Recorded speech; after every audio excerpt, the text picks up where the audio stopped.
मुझे प्रसन्नता है कि भारत की आध्यात्मिक और धार्मिक परंपरा से जुड़े हुए हृदय स्थल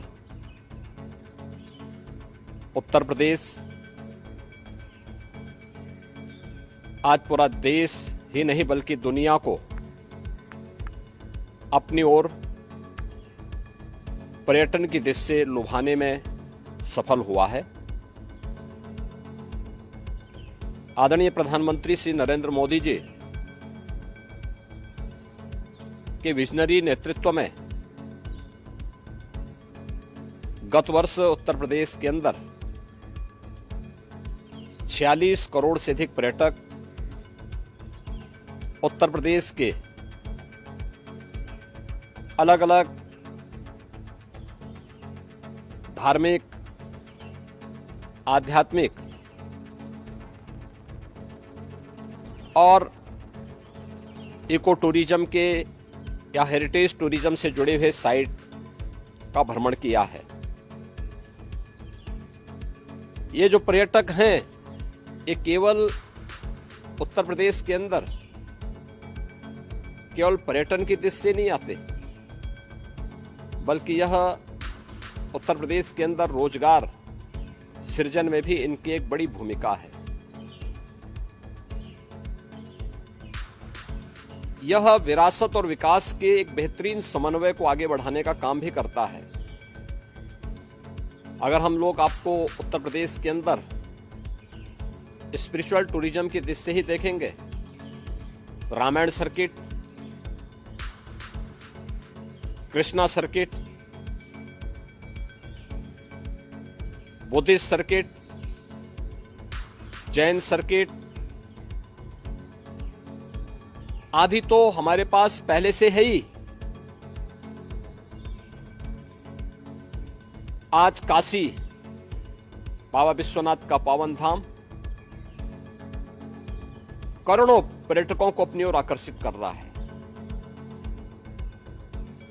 अयोध्या धाम एक नए रूप में देश और दुनिया के सामने प्रस्तुत हुआ है।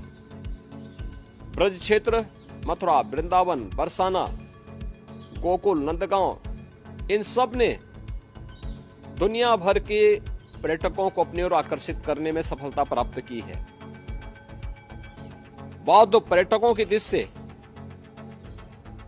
सारनाथ, कुशीनगर, कपिलवस्तु, श्रावस्ती, कोसांबी, संकिसा, जहां यह दुनिया भर के बौद्ध श्रद्धालुओं को अपनी ओर आकर्षित कर रहा है, वहीं जैन टूरिज्म की दृष्टि से भी उत्तर प्रदेश में अनेक संभावनाएं हैं। अयोध्या जैन तीर्थंकरों की जन्मस्थली है। ऐसे ही काशी, अनेक जैन तीर्थंकर इस पावन धरा पर अवतरित हुए थे। कुशीनगर की पावानगरी जैन तीर्थंकरों की पावन धरा के रूप में आज भी हम सबके लिए पूज्य बनी हुई है और दुनिया का सबसे बड़ा आध्यात्मिक और सांस्कृतिक आयोजन प्रयागराज कुंभ, यह दुनिया भर के श्रद्धालु और पर्यटकों को अपनी ओर आकर्षित कर रहा है। ऐसे ही हेरिटेज टूरिज्म की दृष्टि से देखेंगे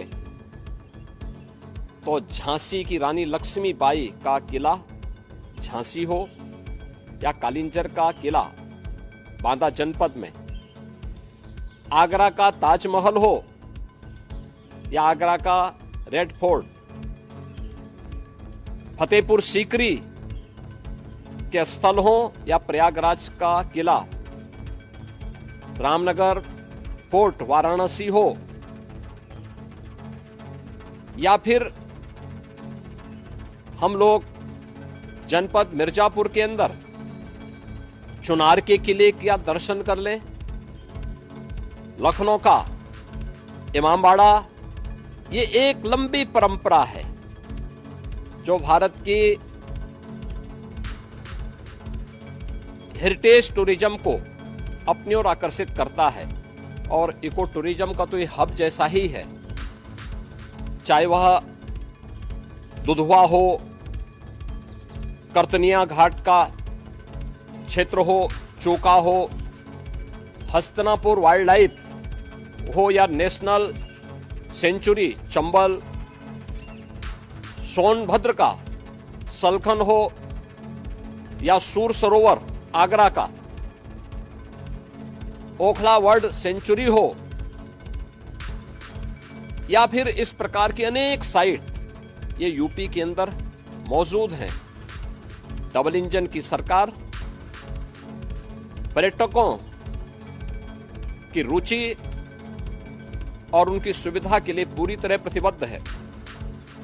आज यूपी अपनी बेहतरीन कनेक्टिविटी के लिए जाना जाता है।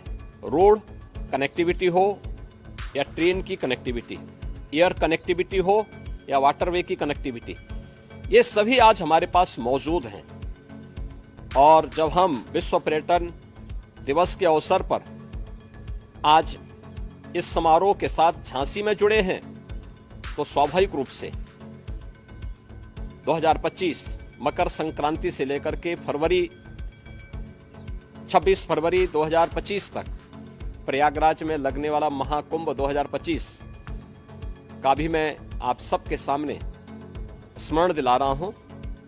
दुनिया भर के हमारा अनुमान है 40 करोड़ श्रद्धालु इस आयोजन में भाग लेकर के उत्तर प्रदेश की इस अमूर्त सांस्कृतिक धरोहर के प्रति दुनिया को अपनी ओर आकर्षित करेंगे। मुझे पूरा विश्वास है कि प्रधानमंत्री मोदी जी के विजन के अनुरूप देश और दुनिया को अपनी ओर आकर्षित करने और उत्तर प्रदेश को पर्यटकों के एक बेहतरीन डेस्टिनेशन के रूप में आगे बढ़ाने में हम सब सफल होंगे। विश्व पर्यटन दिवस पर एक बार फिर से मैं आप सबको हृदय से बधाई देता हूं, अपनी मंगल में शुभकामनाएं देता हूं। धन्यवाद। जय हिंद।